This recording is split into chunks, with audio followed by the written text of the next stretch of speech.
Banyak yang sepele. Inilah 5 penyebab sholat menjadi tidak sah yang sering dilakukan kaum muslim. Kesalahan ini sering dianggap remeh karena terlihat sederhana, padahal dampaknya sangat besar terhadap ibadah kita. Yang pertama dan yang paling sering terjadi adalah saat mengucapkan takbiratul ihram. Banyak orang melafazkan Allahu Akbar hanya di dalam hati, tanpa suara sama sekali. Padahal takbiratul ihram adalah pintu masuk sholat. Minimal, lafaz tersebut harus terdengar oleh telinga kita sendiri. Jika tidak, maka takbir tersebut dianggap tidak sah dan otomatis sholat pun tidak sah. Ini bukan soal keras atau pelan, tetapi soal ada atau tidaknya suara yang keluar dan bisa kita dengar sendiri.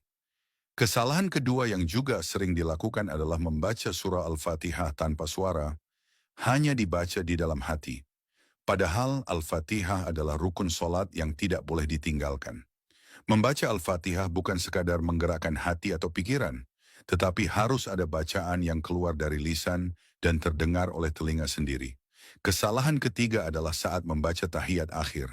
Banyak orang terlalu fokus ingin cepat selesai, sehingga bacaan tahiyat akhir hanya dilafazkan dalam hati. Padahal tahiyat akhir termasuk rukun solat yang wajib dibaca dengan suara yang bisa didengar oleh diri sendiri.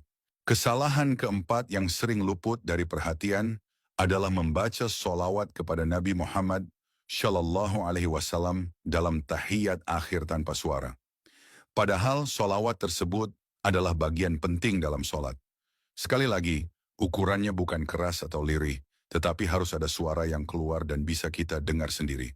Kemudian kesalahan kelima adalah saat mengucapkan salam pertama.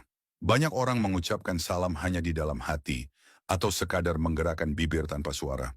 Padahal salam pertama adalah penutup solat yang wajib dilafazkan dengan suara yang terdengar oleh telinga sendiri. Semua kesalahan ini terlihat sepele, namun sangat menentukan sah atau tidaknya solat kita. Dari penjelasan ini dapat disimpulkan bahwa sah atau tidaknya solat bukan hanya ditentukan oleh gerakan, tetapi juga oleh bacaan yang dilafazkan dengan benar. Semuanya wajib dilafazkan dengan suara yang terdengar oleh telinga sendiri. Kesalahan-kesalahan yang terlihat sepele ini ternyata bisa berdampak besar pada keabsahan solat. Karena itu, penting bagi setiap muslim untuk memperbaiki solatnya, bukan hanya dari gerakan, tetapi juga dari bacaan. Ingatlah sabda Rasulullah Shallallahu Alaihi Wasallam bahwa siapa saja yang menyampaikan satu ilmu, lalu ilmu itu diamalkan oleh orang lain, maka pahalanya akan terus mengalir meskipun orang yang menyampaikan ilmu tersebut telah wafat.